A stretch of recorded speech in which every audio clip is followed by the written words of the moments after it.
Esther. Chapter 5.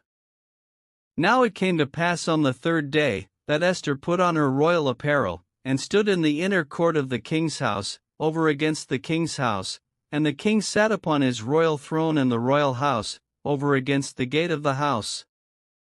And it was so, when the king saw Esther the queen standing in the court, that she obtained favor in his sight, and the king held out to Esther the golden scepter that was in his hand. So Esther drew near, and touched the top of the scepter. Then said the king unto her, What wilt thou, Queen Esther? And what is thy request? It shall be even given thee to the half of the kingdom. And Esther answered, If it seem good unto the king, let the king and Haman come this day unto the banquet that I have prepared for him. Then the king said, Cause Haman to make haste, that he may do as Esther hath said. So the king and Haman came to the banquet that Esther had prepared.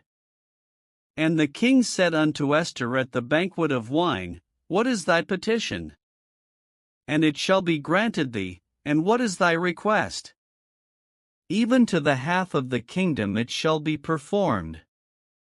Then answered Esther, and said, My petition and my request is, If I have found favor in the sight of the king, and if it please the king to grant my petition, and to perform my request, let the king and Haman come to the banquet that I shall prepare for them, and I will do tomorrow as the king hath said.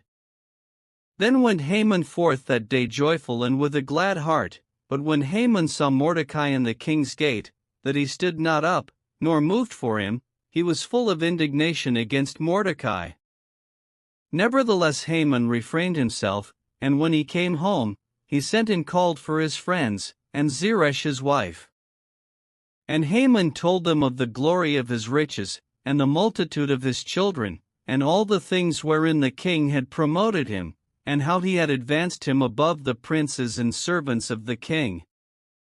Haman said moreover, Yea, Esther the queen did let no man come in with the king unto the banquet that she had prepared but myself, and tomorrow am I invited unto her also with the king.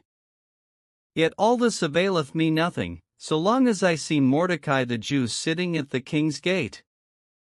Then said Zeresh his wife and all his friends unto him, Let a gallows be made of 50 cubits high, and tomorrow speak thou unto the king that Mordecai may be hanged thereon, then go thou in merrily with the king unto the banquet. And the thing pleased Haman, and he caused the gallows to be made.